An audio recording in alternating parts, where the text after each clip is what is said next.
Em nome do Pai, do Filho e do Espírito Santo. Amém. Pessoal, hoje vamos dar um tema aqui muito engraçado sobre o Espírito Santo. O Espírito Santo é a terceira pessoa da Santíssima Trindade, que é o Pai que cria, que é Deus, o Pai Salvador, que é Jesus, e o Pai Purificador, que é o Espírito Santo. Então, juntos os três é três pessoas em uma só. Como se fosse um ovo de galinha. O ovo de galinha ele tem clara, gema e casca, mas se chama um ovo, com 3 letras, pequeno, Então, assim, muitas religiões protestantes fala que Jesus não é Deus. Aí às vezes eu fico pensando, porque Jesus, quando revelava seus segredos, revelava aos pequenininhos, os pequenininhos, não aos doutores, Porque assim, eu, como uma pessoa que nunca estudei, aprendi a ler na Bíblia, eu consigo ver isso na Bíblia, e os doutores da lei não conseguem ver isso na Bíblia. Doutores que é o que eu falo? São aqueles pastores que estudaram, Tem pastores, o cara para ser pastor ele tem que fazer a mesma coisa que o padre fez. São 8 anos, 4 anos de filosofia e 4 anos de teologia. Então, o Espírito Santo é aquele que vem sobre nós. E o tema que eu vou falar sobre hoje, você chama os irmãos da igreja para trabalhar na igreja, que a messe é grande, mas os operários são poucos, E principalmente depois dessa pandemia aí tem muita gente fugiu da igreja. Eu vou falar o mais simples, Às vezes você vai fazer um retiro, você chama o irmão para um casal para cozinhar, e eles falam assim, mas não sei cozinhar. Mas eles cozinham todo dia na casa deles. E a prova é que você chama e às vezes você chama aí e ele fala, vai, meu irmão, cozinha lá. Não, mas não sei cozinhar. Aí vai lá e faz aquela comida deliciosa. Porque assim, as pessoas esquecem que na hora que ele é chamado, uma coisa assim, eu sou muito... Não é que eu sou conservador ou rígido, é porque assim, se eu, um homem chuco que não estudei, sou praticamente para o mundo um analfabeto, e eu consigo ver essas coisas, por que as pessoas não conseguem ver? Entendeu? Então assim, toda vez que eu for fazer algo na igreja, primeiramente eu tenho que colocar Deus na minha frente. Eu tenho que me impor como fosse um alvo, um lugar ali que aquela... Sabe quando o cara que está com arco de flecha, ele acerta no alvo lá? Então, eu preciso ser aquele alvo para o Espírito Santo vir e me acertar, que através de mim eu fazer a obra, entendeu? Então, quando a gente é chamado, primeiramente, você tem que colocar o Espírito Santo na frente. Senhor, não sou nada sem ti, estou vazio, mas que seja feita a tua vontade. Tá entendendo? E ali sai uma comida deliciosa, você chama o irmão para pregar, e às vezes os irmãos sofrem briga espiritual. Ah, eu não consigo, eu não sei pregar, eu falo mal. Isso mesmo, você fala mal, você não consegue se expressar direito, mas quando você dá essa abertura do teu coração ao Espírito Santo, o Espírito Santo vai fazer através de você. Porque o Espírito Santo, você não vai vê-lo assim com os olhos da carne, você vai ver com os olhos do coração, os olhos de Deus. E a partir do momento que você chama ele para ser teu auxiliar, João Paulo II falava, quando for rezar, chama o Espírito Santo que ele vai ser teu auxiliar. E quando eu descobri que o Espírito Santo ele pode ser meu ajudante, aí é que eu chamo ele. Estou vazio, Senhor. Tá entendendo? Eu posso estar em qualquer lugar. Eu já tive em lugar que tinha 150 pessoas no retiro. E na hora do irmão entrar para fazer a pregação, ele falou que não era capaz. E ele já era velho de comunidade, ele já era velho, falou que não era capaz, começou a chorar. Aí vieram me chamar.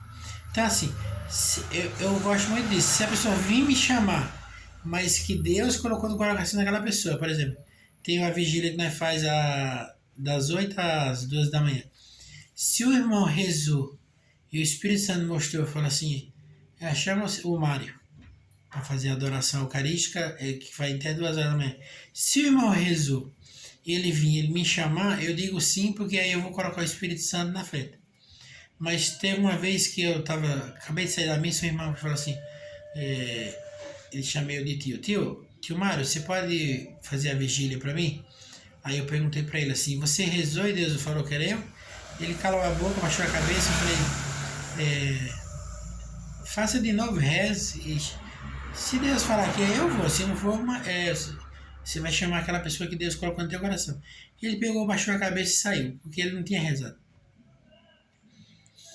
Eu vejo hoje muito que as pessoas, eles buscam pessoas, falar da igreja, aquelas pessoas que sabem filosofar.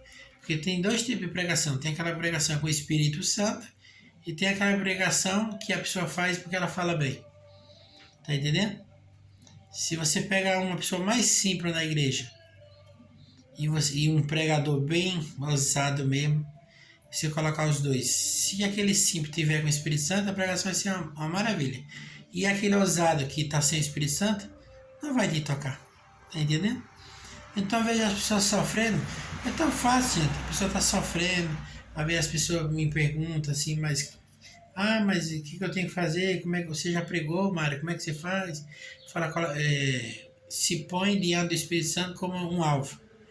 Entendeu? Eis-me aqui, estou vazio, não sou nada sem ti, mas através do teu Espírito Santo que possa vir habitar nos meus pensamentos, na minha boca, nos meus olhos, no meu cérebro, e ali vai sair a pregação. Nós, sem o Espírito Santo, nós somos apenas um jumentinho, né? Aquele jumentinho que chama Epamilândia. Tá entendendo? É muito engraçado. Porque assim, por que às vezes eu não sofro? Às vezes assim, eu vou nos lugares, vou pregar, e eu vejo assim, muitas pessoas que têm um dom da pregação, mas às vezes sofrem, choram, porque as pessoas esquecem de chamar o Espírito Santo, de clamar o Espírito Santo, né?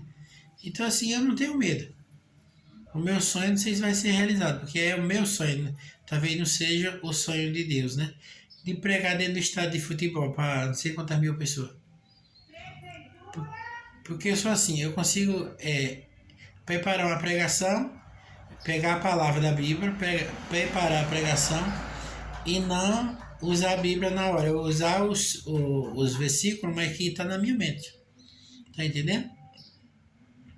Então quando você for pregar, você tem que pregar, mas tem que chamar o Espírito Santo e pedir perdão aos teus pecados a Deus, para que o Espírito Santo venha te abranger em você e dali tua boca proclamar o que o Espírito Santo vai pôr na tua mente, no teu ouvido. Aí vai sair uma pregação, daquelas. Entendeu? Coloca o Espírito Santo na frente, que você vai ver que vai sair línguas de fogo lá na sala de pregação. Tá entendendo? Não adianta você ficar pregando aí essas pregações veio muito mundana, sabe? Pregando, eu vejo muito isso aí, desculpa falar, mas os protestantes, pregando a prosperação. Se você for lá ter um culto, tal dia, lá Deus vai prosperar nesse dia, aquele seu sonho vai ser realizado. Não vá por isso não, meu irmão. Não vá. Desculpa falar, eu sou um cristão, mas Deus não trabalha assim não. Deus não é aquele que joga milho para a galinha vir, sabe? Porque a galinha para vir até você tem que jogar milho, né? Então, os irmãos protestantes jogam aí a teoria da prosperidade, eu ter, eu quero, eu vou ter, eu sou. O pregador, pastor tal, é aquele cara, não sei o que, não sei o que. Não vá por isso não, meu. A igreja católica apostólica romana é a igreja da cruz, é a igreja da viúva que deu a moeda. Eu que sou infiel e pecador, quando meu filho me pede um pão, eu não vou dar um escorpião para ele, nem uma pedra. Imagina Deus que está no céu. Deus sabe o que você quer. Deus não precisa que você vá num culto, que você vá numa igreja católica para lá estar pedindo um carrão, uma casona. Reze e fique em silêncio. Tá? E a maioria das pessoas que vão lá vão pregar isso, a prosperidade. Jamais Deus pregou a prosperidade. Por exemplo, Pedro tinha uma empresa de pescaria. Pedro tinha funcionário. Pedro, para seguir Jesus, largou tudo. Você vê bem que Você tem que entrar na pregação e entender a pregação. Desculpa o barulho aqui, que minha rua aqui é meio barulhenta. Ó, você tem que entrar na pregação, na palavra lá que, quando Jesus chamou Pedro, antes de ser apóstolo, Pedro devia 17 semanas e meia de impostos para os romanos. E Jesus fez aquele milagre. Jesus não fez o milagre para atrair Pedro para andar com ele, né? Me siga, pescador de peixe, você vai ser pescador de homem agora. Jesus não fez aquele milagre para Pedro seguir ele. Jesus fez aquele milagre também para Pedro poder pagar a dívida, os romanos 17 semanas e meia de imposto, e Pedro encheu aquelas barcas com peixe, e ali Zebedeu foi lá nos romanos vender os peixes e pagar a dívida. Tá entendendo?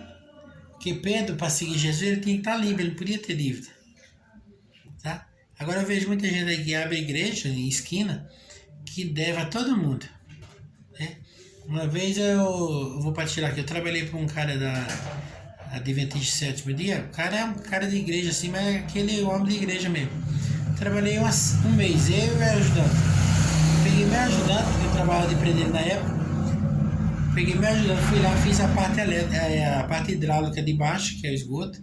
Depois puxei o contrapiso, um mês de serviço, eu e o ajudante. E o cara até hoje não me pagou.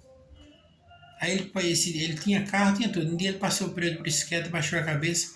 Porque assim, a lei do mundo é assim, a lei do retorno. Tudo que você faz aqui, você paga aqui mesmo. Tá entendendo? Então tudo que a gente recebe, isso aqui tem que vir de Deus, né? E com o seu suor. Se você quiser um carrão, trabalhe. Deus não vai te dar um carrão, não. Nem Deus te dá, nem o Satanás te dá. O Satanás rouba a tua vida. E Deus não dá a saúde, a sabedoria. Quando Deus perguntou a Salomão o que ele queria, Salomão falou assim, eu quero sabedoria, Senhor. Porque a gente com a sabedoria, a gente tem tudo. Tá entendendo? Então, quando for fazer uma pregação e vão chamar, não tenha medo. Fala assim, vou rezar, irmão, e depois eu te respondo. E ali, põe o seu joelho no chão, clama o Espírito Santo, e o Espírito Santo vai falar com você se você pode fazer ou não. Tá entendendo? E eu tô falando aqui para católico, aquele protestante que escutar, por favor, respeite nos comentários, tá? Não venha falar besteira aqui não, tá? Um abraço a todos, fiquem todos com Deus, Mário Silva, Boituva. E deixa um like aí já no canal para fortalecer aí o canal. Um abraço a todos.